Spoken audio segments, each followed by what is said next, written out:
started. And we're recording. Great. And you you could pause it if you want, and then turn it back on when we get started. Let me pause it. Okay, thank you. And so welcome everybody to the CSINext chapter meeting for the month of May. My name is Lane Bucher. I'm the current secretary of CSINext, and I am joined by Sal Verrastro, Peter Noon, and Sarah Betancourt. And I'm going to give a brief introduction. Before I do, I want to mention that next month we will be having a session on AIA's progressive design build documents. And Donovan Olaf, Josh Flowers, and Jennifer Taylor are going to be joining us for that. And it should be very compelling. The progressive design build is a new contract form that builds on the traditional design build document, but should provide more future proofing and adapting to trends in the design build environment. So I'm going to do some introductions here. So Sal Verrastro, president of the firm, has been with Spillman Farmer Architects since 1983. Sal holds a Bachelor of Architecture degree from Kansas State University and taught architecture for 18 years at both Northampton Community College and Lafayette College. He has served the Construction Specifications Institute as an instructor at the CSI Academies, teaching the principles of specifications and contract administration. In the past, Mr. Verrastro served as past chair of both the AIA's Master Spec Architectural Review Committee and CSI's Specifications Competition Committee, and he is also a distinguished member of CSI. He currently serves on the AIA Documents Committee as vice chair. Peter Noon, now retired, was the managing director of SCB's San Francisco office, where he was responsible for the office's overall operations and management. He served on the firm's executive finance operations and building technology committees, where he provided leadership and direction to firm-wide operational processes. Mr. Noon led SCB's internal staff, professional development, and educational programs in his more than 37 years at SCB, both in the Chicago and San Francisco offices. Mr. Noon supervised teams for numerous large-scale multifamily, residential, mixed-use, and institutional projects nationwide. Mr. Noon received a Bachelor of Architecture from the University of Notre Dame and holds a Master of Architecture from the University of Illinois at Chicago. Mr. Noon currently serves on the AIA Contract Documents Committee. I also want to mention Peter was very gracious after the national championship game. So last but not least, Sarah Betancourt is Senior Manager and Counsel with AIA Contract Documents. She is a lawyer who works with the Documents Committee to create and revise AIA contract documents. Ms. Betancourt received her undergraduate degree from the University of Illinois at Chicago and her Juris Doctor from DePaul University College of Law. Prior to joining the AIA Contract Documents team, Ms. Betancourt practiced construction law, where she represented owners, general contractors, subcontractors, and sureties. Please welcome Sal, Peter, and Sarah. Take it away. Thank you so much for that introduction, Lane. And thank you to everyone for attending today. We are very excited to be presenting on this topic. So this is Contracting for Volumetric Modular Construction, Understanding the Legal Risks. And what kind of lawyer would I be if I didn't start a presentation with a huge disclaimer? So just a few housekeeping issues. Statements expressed by the panelists today reflect their own views and not of those of AIA or AIA contract documents, and nothing that you hear in this presentation should be considered legal advice. I won't get into introductions again because we just had that gracious welcoming from Lane, but I am joined today by Sal Verrastro and Peter Noon. The three of us worked together for many years to develop the documents that we are talking about today. And that was all part of the AIA Documents Committee program. So to give everybody some background on how these documents were developed, the AIA Documents Committee history dates back to 1888, when the first uniform contract between owner and contractor was first published. And since then, our library has expanded to over 300 agreements and forms.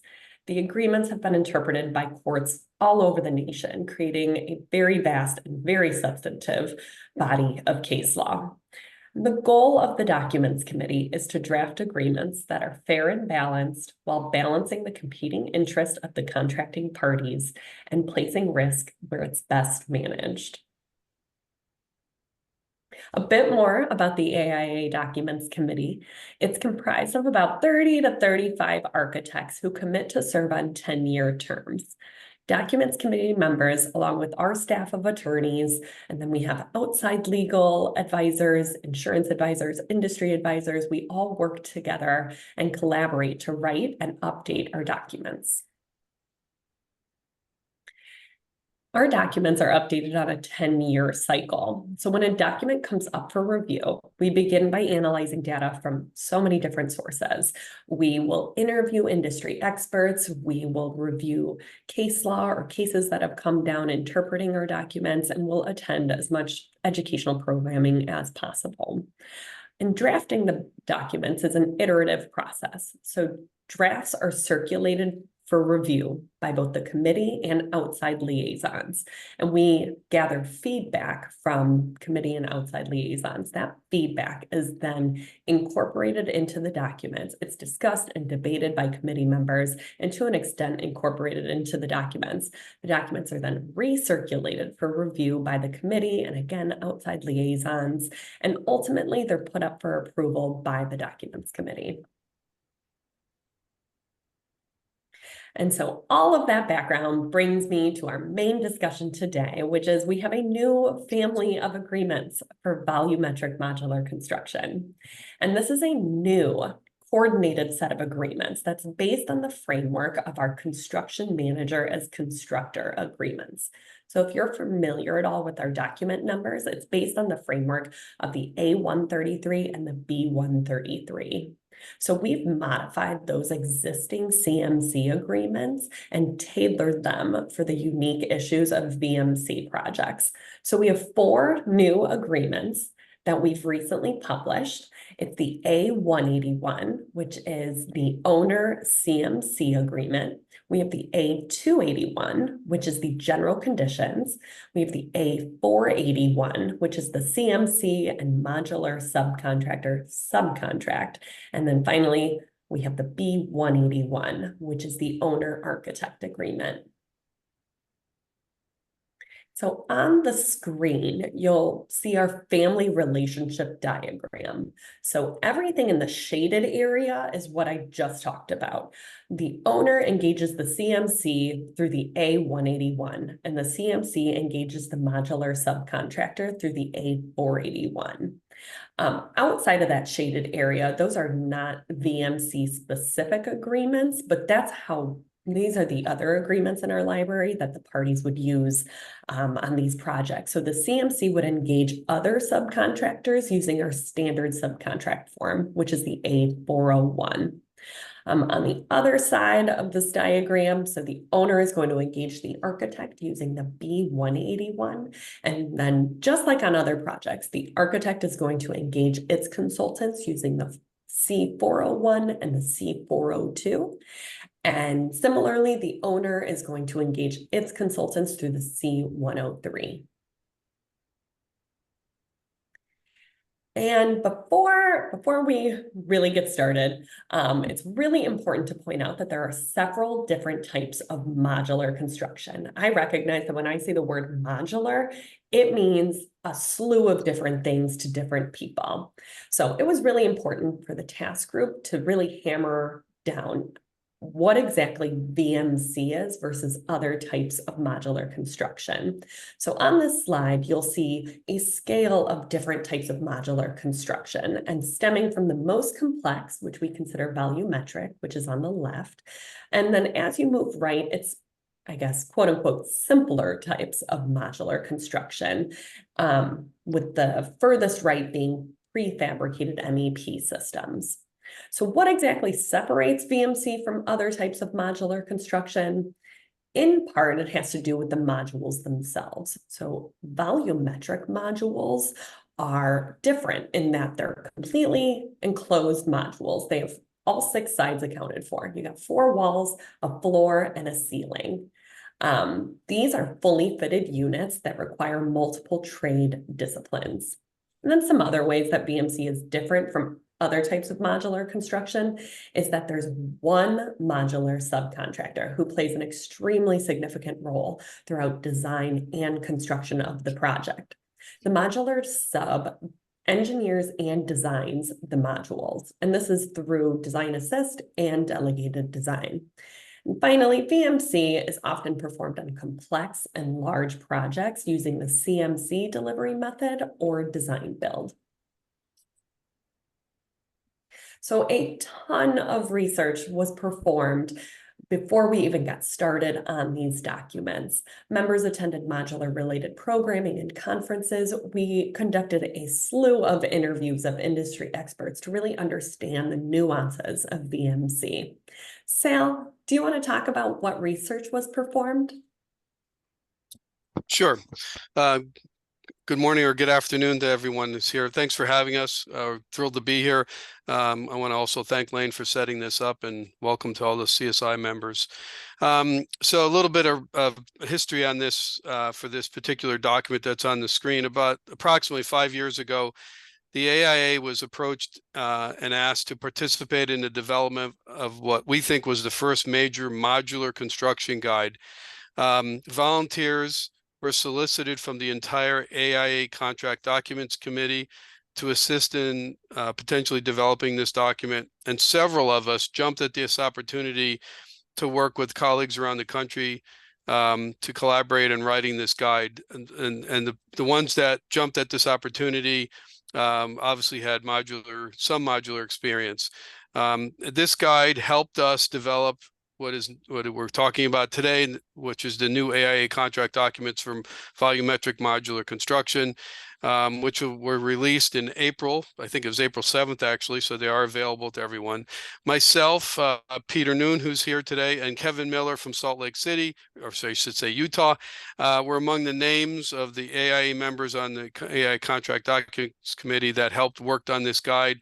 And along with many other industry members, by the way. Fast forward to 2023.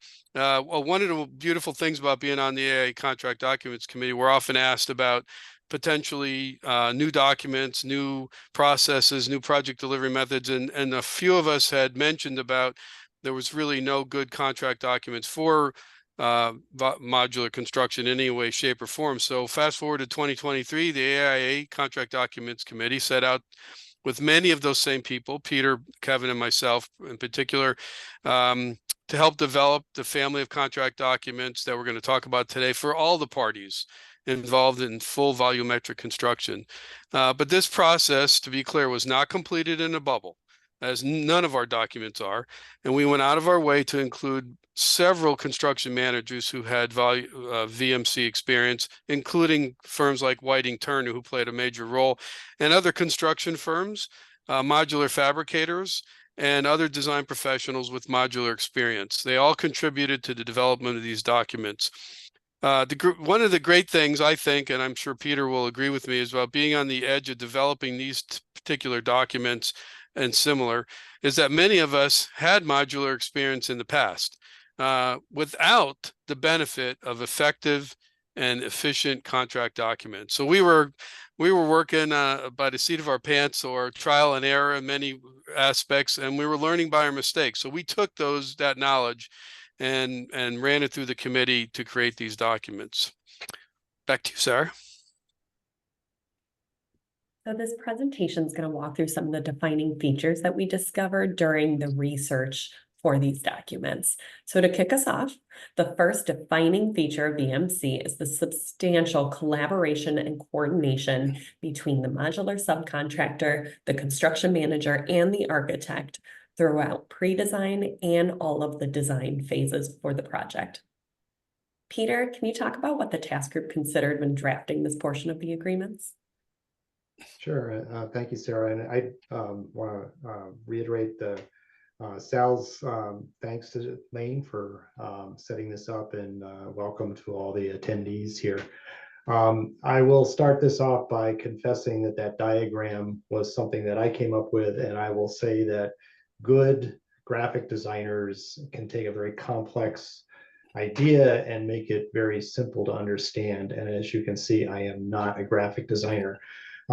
So what this is trying to show is how the relationships are set up and the timing of the work that's done in the pre-construction, starting with pre-design, pre-construction, and construction phases of volumetric modular. But the documents themselves recognize that there are at least 2 designers who provide professional design services for a volumetric modular construction, the architect and the modular subcontractor. And the way it's accomplished in the documents, the construction manager, by virtue of its agreement with the owner, is designated as the entity that's responsible for the design and engineering of the modules themselves. And then they flow that responsibility down in their subcontract agreement with the modular subcontractor. This arrangement obviously requires early onboarding of the modular subcontractor. They're typically on board right from the beginning of the process, and they're brought on typically by the owner or the CM who get performance and design criteria from the architect that are used then to help in the selection of the modular subcontractors. The VMC agreements allocate major design responsibilities between the 2 design entities, the architect and the modular subcontractor, both of whom are providing professional services. The architect and the modular subcontractor work concurrently in the design of the modules and of the building itself, and thus are forced to work very collaboratively during that process. And so the documents set that up so that they can have that collaborative working arrangement, even to the point where the architect and the modular subcontractor are allowed to communicate directly as they work on the design. And at key milestones, the parties, the architect and the modular subcontractor, are required to coordinate their designs and then submit them to the owner for approval.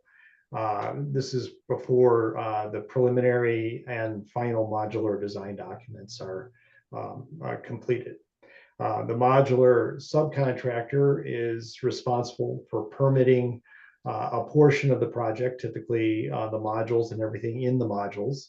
And finally, under the VMC agreements, the architect, the construction manager, and the modular subcontractor coordinate how they are going to utilize digital data and BIM within the project, and how that is set up, who is responsible for what parts of the model, and then how the models can be relied upon amongst the parties. Sarah? Yeah, and Sal, what about design assist and delegate design? How are these concepts addressed in the agreements?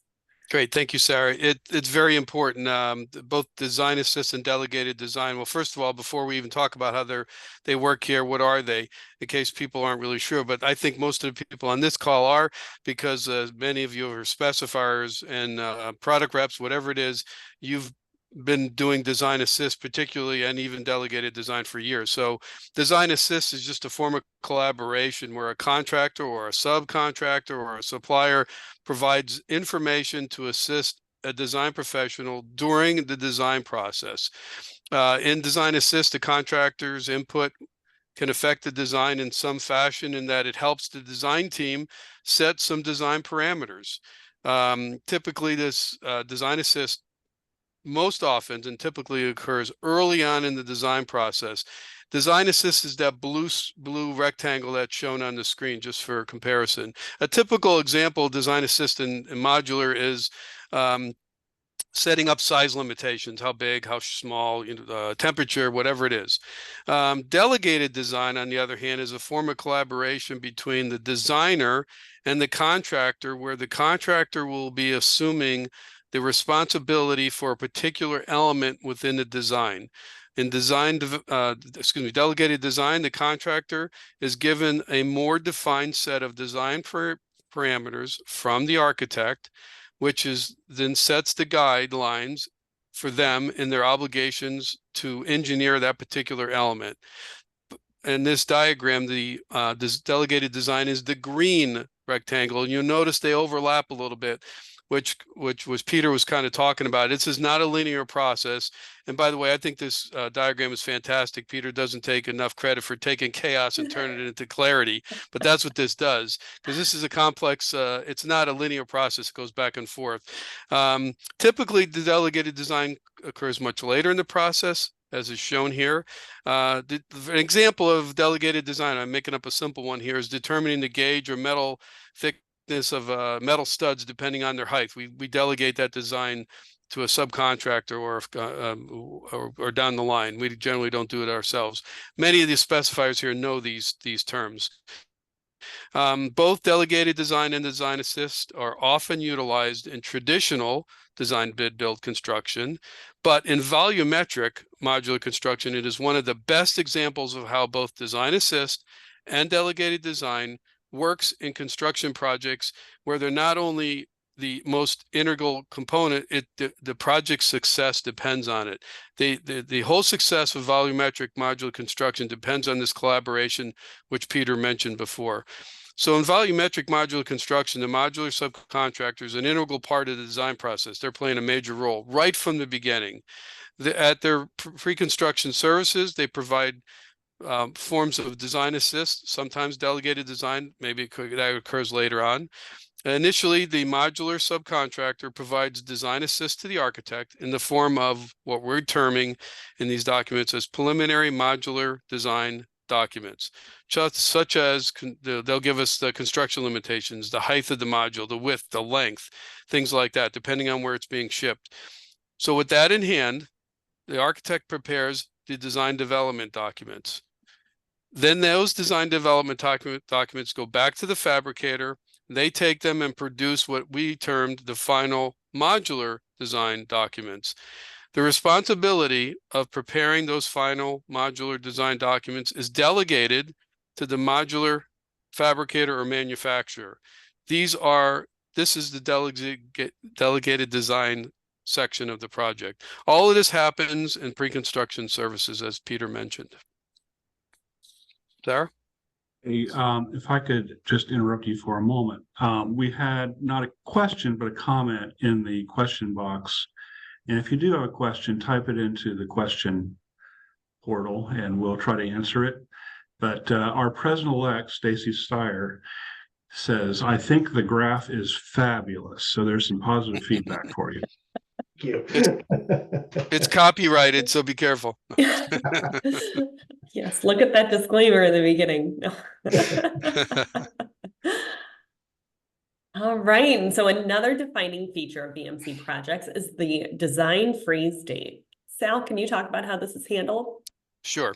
So I've never worked on a modular project without a design freeze date. We didn't call it that back then, 10 years ago. People were calling it target dates, things like that. There's all kinds of terms. Why would we have a design freeze date? Why is one required? Typically, modular is utilized in any form of construction or project delivery method because of the quickness of construction, the shorter construction time period, and typically it's a hard construction completion date. An owner will tell us they need the building done by X date, and we back it up from there. That's pretty much how modular typically works. To accomplish this, the fabricator provides the design team with the maximum construction time period necessary to build these modules off-site, of course. Because the modules are often duplicated many times over and quickly, any changes after the construction starts are costly and will most likely affect the schedule negatively. So we have to kind of plant a flag and say, even though architects, we don't like it, you can't make any changes at this point, and we all know that that's a target date. On volumetric modular projects, the final design date means that changes to the project's design cannot be made beyond that specific date without significant ramifications to the construction schedule or increasing the costs. If design changes are made after the construction of the modules begins, the design change may need to be incorporated into several modules that are already constructed. So you might have to go back. By the way, there's two ways to build modules. You can build them on an assembly line where you basically work one at a time, if you can picture that like they make cars, or the most often one that I'm familiar with, Peter might have a different approach, but is when they're built all at the same time. They literally build them identically at the same time. They're all at the same level, pretty much identically. To be successful, the entire design team has to buy into and abide by the design freeze date. This includes the owner. In the AIA documents, which Sarah had shown you before, the CM, in this case, is charged with coordinating the modular subcontractor, the architect, and the owner to establish a design freeze date. The owner has to acknowledge a date and approve it. I think I'm going to turn it over to Peter. Well, when we spoke with contractors and CMs, it may come as a surprise to some of you. They love the idea of a design freeze date. As you can imagine, when the contractor is tasked with completing a very complex project under circumstances requiring strict adherence to a schedule, production schedule, and a design schedule, they are advocates for controlling the timing of changes. I think one of the liaisons that we spoke with talked about the why of doing volumetric modular construction, and what he would ask is what are we hoping to achieve by using this delivery method. And obviously cost, quality, safety, they're all something that can be improved through modular construction, but the real low-hanging fruit is the schedule. And those efforts, especially for schedule, it provided the overwhelming why for volumetric modular construction. And he felt that any failure to establish a true pencils down date hampered their ability to achieve that why. He pointed out that late changes can kill the schedule, and it's not just the cost of the changes themselves, but they can get into reserve time in a production line with a modular subcontractor that could kill a project completely. But having said all that, everybody acknowledges that changes do happen. And again, he pointed out there are good changes and bad changes. Good changes can improve value or add value on a project. Bad changes don't necessarily add value and really are the result of the inability to make decisions or for large stakeholder groups to reach consensus. I think he termed that decision-making disorder. So the consensus was that they wanted to have all of the parties, the architect, the modular subcontractor, as well as the owner and the CM, take a hard look at any changes and really understand, are they making good changes or bad changes? And that gives everybody some skin in the game. Sarah? So another defining feature of VMC projects is the option for an advance payment to the modular subcontractor. Peter, do you want to talk about how advance payments were tackled? Sure. So I would start out by saying that the documents don't require an advance payment. They do prompt the discussion. And the reason is obviously advance payments are not typically something that is done in construction. Owners and construction managers really need to consider all of the risks that are involved with that. But on VMC projects, the modular subcontractor may request an advancement of the subcontract funds in order to place bulk orders at the beginning of a project, or secure better pricing for some of the materials that they're going to use. Sometimes the advance payments are used to reserve a slot in their manufacturing queue. But ultimately, if they decide and agree that an advance payment would be made, the construction manager would include that request in their guaranteed maximum price amendment to their agreement. And with that, they have to have an itemized statement that establishes the basis for the advance payment. With that agreement, then they would, in the amendment, they would also amend the underlying A181 agreement to incorporate the advance payment.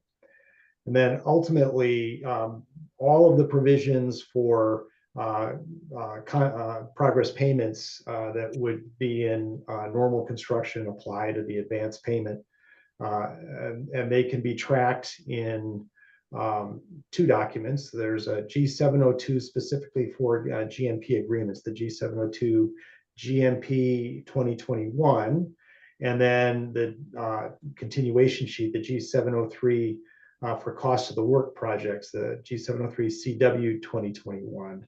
And these have built into them provisions that make it easier to track the advance payment.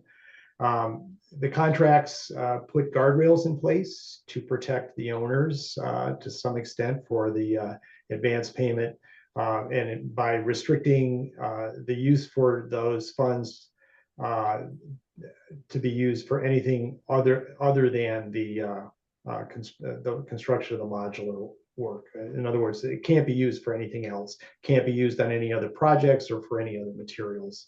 The construction manager and the modular subcontractor have to keep detailed records of costs and expenses charged against the advance payment, and then they have to track those costs in each of the payment requests. And ultimately, they cannot get additional money until they've exhausted the advance payment.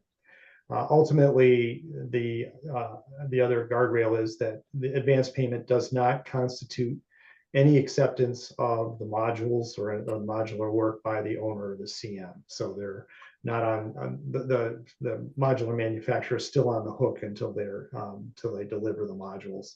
And then ultimately, should the project go on hold or be canceled, any remaining funds that have not been allocated yet towards purchase of materials and so forth have to be returned to the owner. They can't be held hostage in the event of any dispute. They have to be returned immediately upon termination of the agreement. And then finally, that no portion of the advance payment, that also anything that has been purchased prior to the termination would become the property of the owner. Sal, I know, we all know that advance payments not being the norm. What does CMs have to say about this? Thanks, Peter. Good job. So from the CM's perspective, and the reason we're bringing this up is, as Sarah mentioned and Peter mentioned before, we did contact a lot of construction managers with modular experience, so they have their perspective on this. And the word that we got back from them mostly is that advance payments vary from project to project. There's no set standard. Our experience and that of most CMs is that for full volumetric construction, there is typically not any kind of deposit or advance payments, most typically not. When there is an advance payment, it's either in the form of a fixed percentage or it could be a lump sum when they do occur.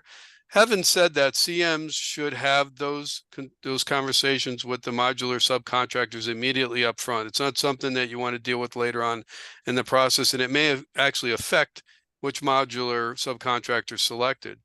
But both CMs and architects we're the advocates for the owners on all of these projects.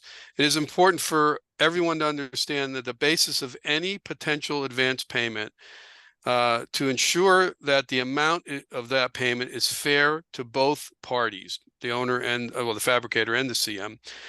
The most important point of this aspect is to understand that there's a spending curve here that occurs in modular projects. We build early and we get done early. It's a very fast process. Therefore, we're spending money much sooner and faster than conventional construction.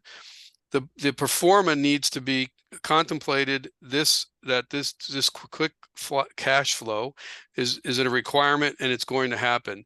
So Peter talked about the advance payment. CMs really don't like it. Architects don't like it. I can tell you we've not had any in ours. Why do we have it in these documents? I have to say that this is a classic case of where, and this happens on all AIA contract documents, we vet everything out. We listen to the industry, we listen to the contractors, as well as the architects, as well as the owners. And the word that we got back and the feedback that we got back from CMs, from modular fabricators, is that they like to have advance payments. So that's why it's in these documents. Although I would probably not use it, but it's there if it's for the taking, as Peter mentioned, it's an option. So that's why it's there. But I don't want people to think that we developed these documents in a silo, because we did not. So back to you, Sarah. Thank you. I think that's a good point. We listened to the industry. We didn't just take the CMs that provided so much input for us. We didn't just take their opinion and create a document around it. We really weighed many entities' opinions when we were putting these together. All right, so another defining feature of VMC projects is the unique nature of permitting and inspections. Sal, how is this addressed? Thank you, Sarah. So if there's any major hurdle in volumetric modular construction, permitting is probably at the top of the list. The major difference in the permitting process for VMC is that we have two project sites, and Sarah's going to talk about that a little later. We have what I call the landing site and the fabrication site. The most obvious issue with respect to the construction phase is who's the authority having jurisdiction? Who's the AHJ? The volumetric modular construction is taking place in a jurisdiction other than where it's going to be completed at the landing site. And so you have who takes responsibility? That's a big question. It's been like that for 20 years. I will say that the industry is coming around to this, and the international code council's getting on board. You'll see more language that's more attuned to this in the upcoming code releases. But that being said, when you're doing VMC, you have to start with an early engagement with the AHJ. We're at the landing site and talk to them. How are they going to do this? How are they going to perceive this? How are they going to review our documents?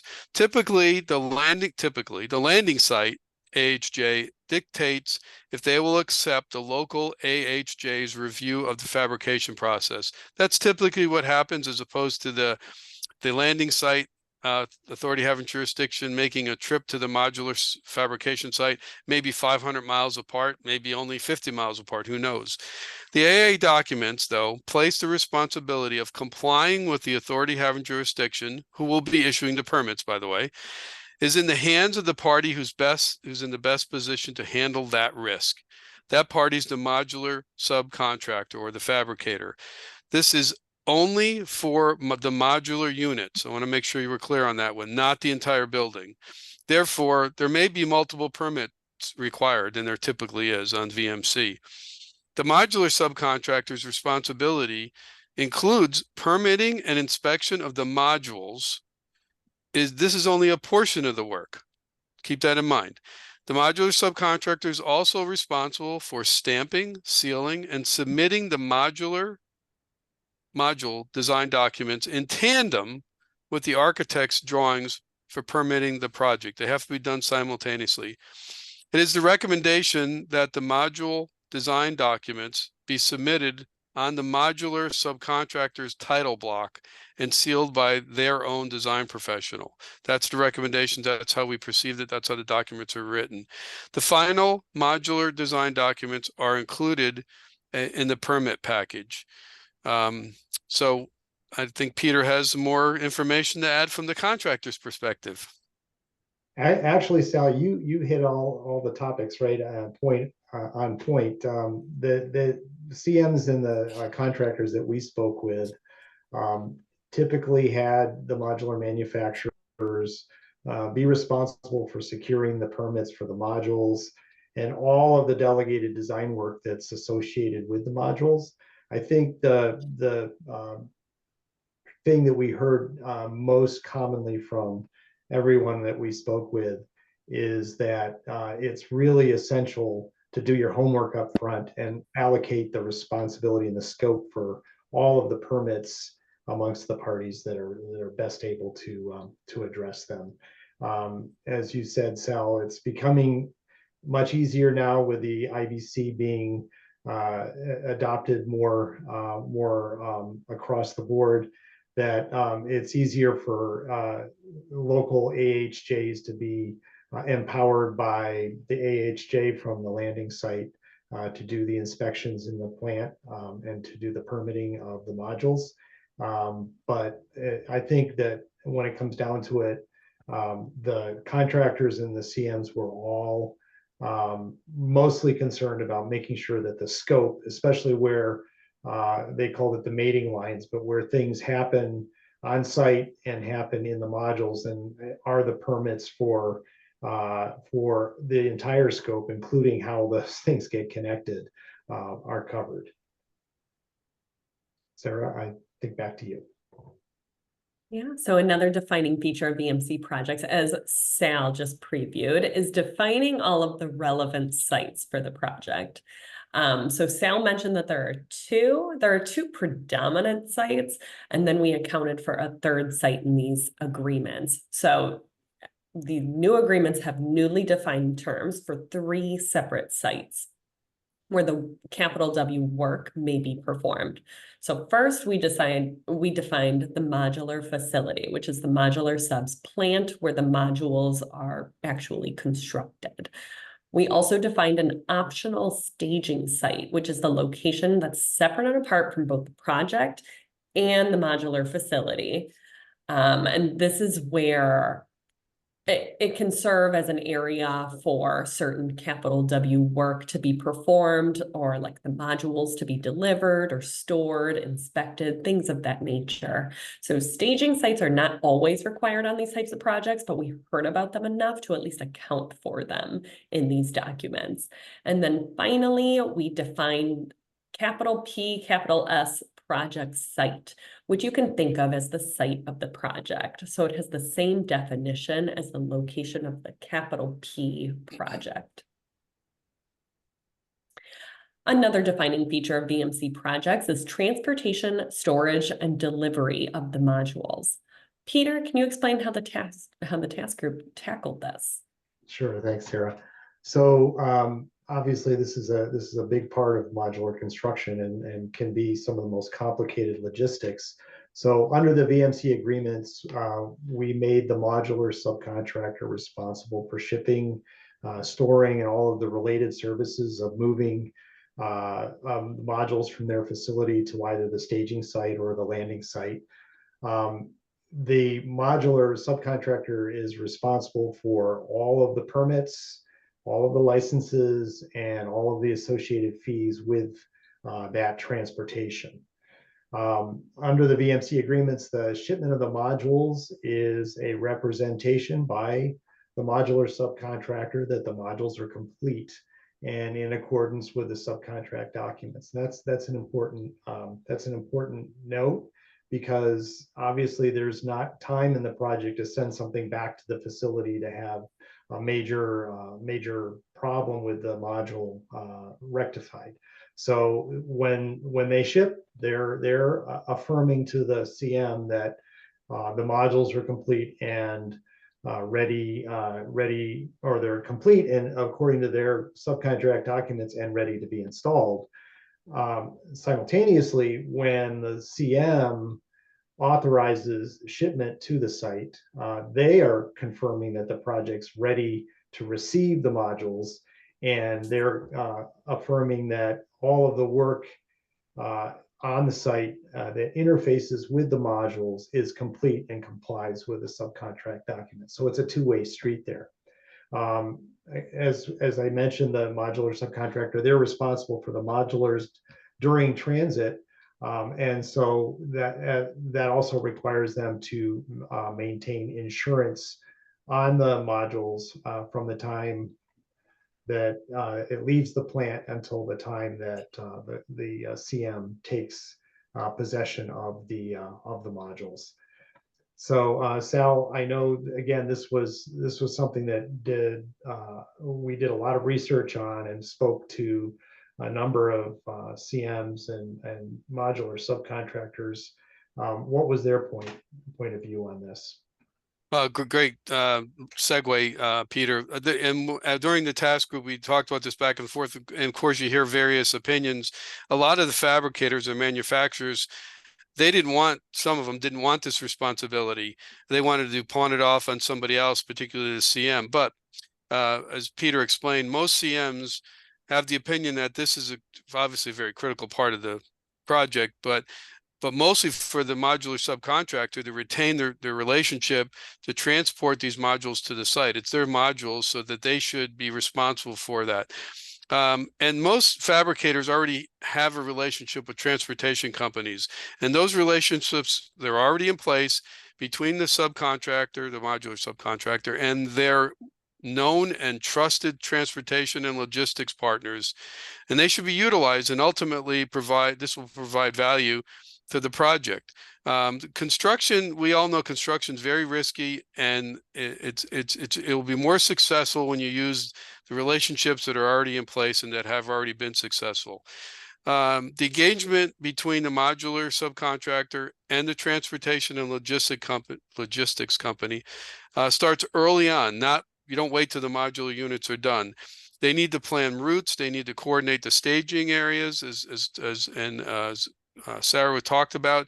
After the completion of the modules, they may have to store them on their own yard before they're ready for delivery, and they have to figure out how to load them successfully, stage them near the project site, and then eventually getting them what we call on the hook, getting ready to pick them up and put them in place. The CMs felt getting them mixed up in the middle of this process is not normal, and it's not the best value for the project nor the owner. So CMs typically shed this responsibility to the party who's best positioned to handle it, and that would be the modular subcontractor, in most people's opinion. Sarah? Yeah, so another defining feature of VMC projects is the designation of responsibility for installation, assembly, and connection of the modules at the project site. So Sal, how did the committee incorporate this into the agreements? Yeah, this is another thing that even CMs, many of them felt that let the modular subcontractor take care of the whole thing, and when it's in place, then we'll pick up the ball from there. So we had many discussions in the task group on who will be responsible for not only transporting an installation, but connecting these modules, putting them in place. And there was a wide variety of opinions, of course, and all this depends on the various parties. And typically, maybe the fabricator hasn't done this very much, or doesn't want to take on the risk, and maybe the CM has no experience in this as well.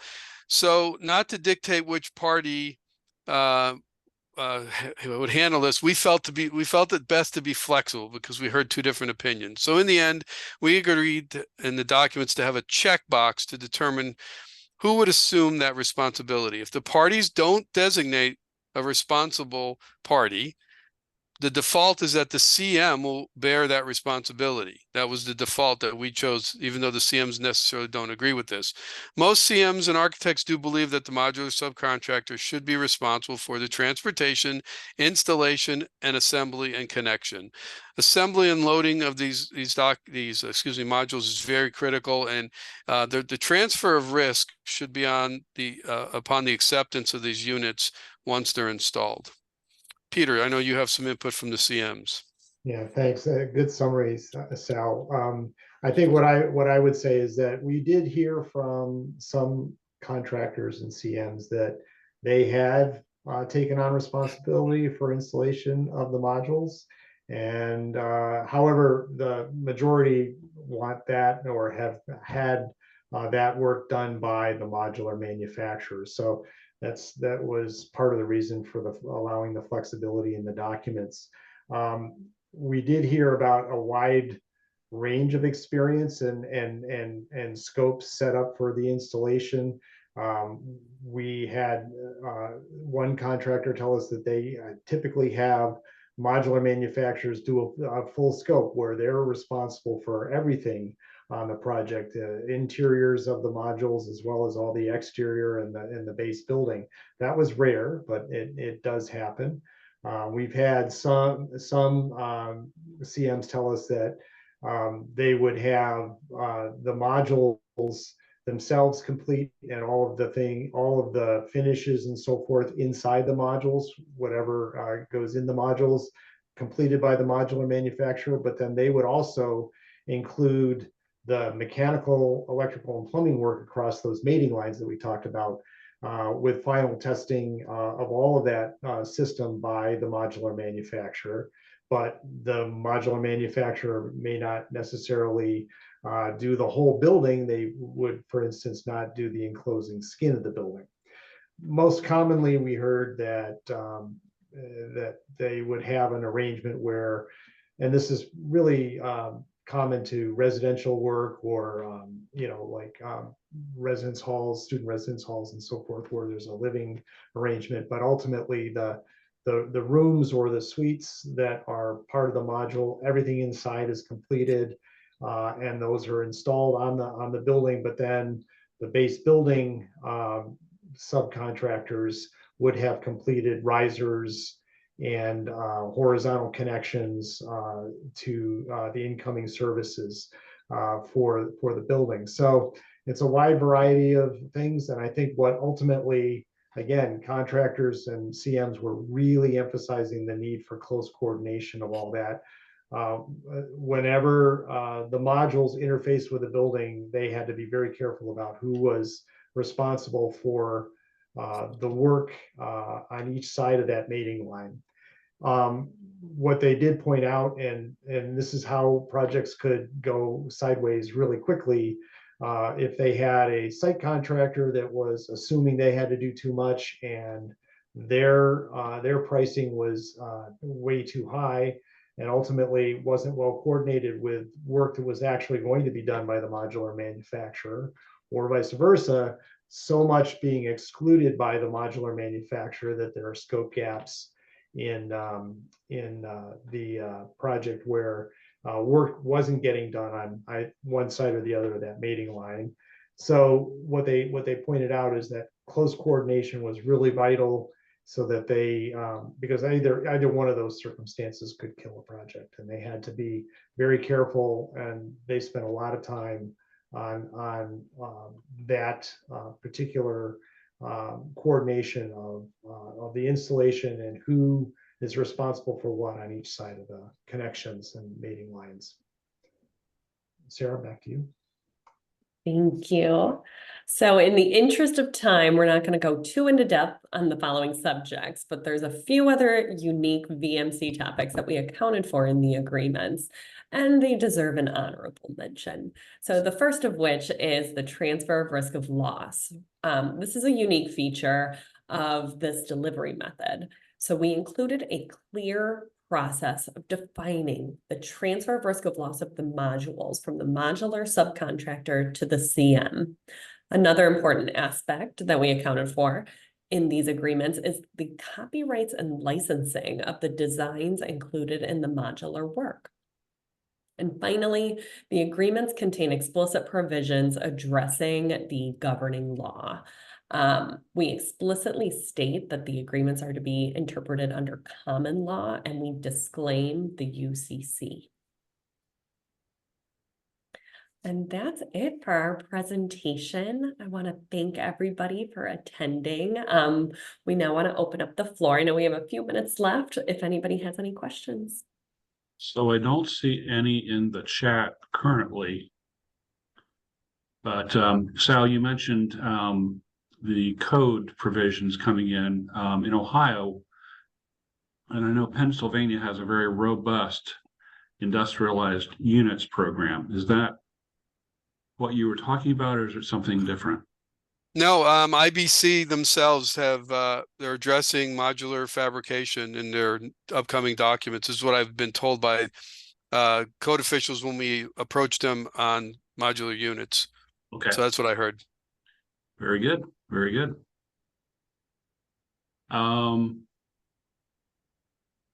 So Mark put something in the chat. You can probably read it. It says, what are the chances we can get a case study of a modular project and learnings from a project that was executed with this type of agreement? So I guess I'm assuming the agreement would have to be out for a while for someone to use it. But any thoughts from the panel?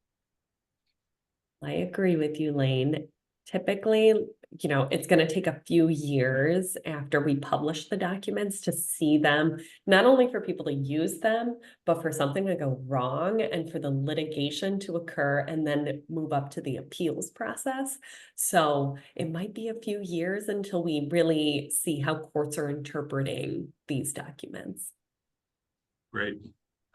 Angie Andujar, who is nearby, the three of us from Ohio, said, great presentation. Have not heard much about this yet, but I'm sure it's coming. And thank you. So once again, not a question, but more of a comment. So thanks, Angie. Lane, I was just going to say, the three of us just got back from the world of modular, and I think the numbers they shared with us right now, VMC has about 5 to 7% of the construction market in the US, and more overseas, by the way. And they're expecting it to double within the next 10 to 15 years is what I've been hearing. So just nice. Very good. So we're constructing an Intel fab shop, what do they call it, a foundry in New Albany, Ohio, just northeast of Columbus. And we have these super loads coming through that they have to raise all the traffic lights for. But they're manufacturing pieces of equipment, but I'm assuming that some volumetric modular components could be large enough to take special shipping requirements and a police escort and all that. That's correct. I mean, the committee heard this, but we did a project in Long Island, and it was built in Pennsylvania, and they had to go over the Verrastro Bridge. It's not is not I would say legal to drive a piece of equipment that large over the bridge without a police escort, and they didn't want you to do it during the day. They had to be done in like 2, 3 o'clock in the morning to get across the bridge. Yeah, I think that speaks a lot to the design assist portion of the process, because in the projects that we worked on, the modular projects when I was in practice, that was some of the first conversations that we had with the modular manufacturers. How are we getting from the plant to the construction site or the landing site? And you know, what are the constraints that that we have to take into account? And that a lot of it had to do with literally the vertical and horizontal dimensions of the module itself and how it would get from point A to point B. It's huge. And this personal pride in the fact that this is one of the first general conditions documents that incorporates the cost of work with a GMP edits from A503. So I'm very pleased about that. Yeah. You're welcome. All right. Well, I don't see any more questions, so I think we'll let you go. And just another reminder, next month we're going to have progressive design build, another AIA Documents Committee presentation, and it should be great. And it's on June 13th. Unfortunately, Friday the 13th, but if you're not superstitious, come and join us and learn about progressive design build. Thanks, everyone. Thank you. Have a great weekend, everyone. Thank you, everyone. Thanks, guys.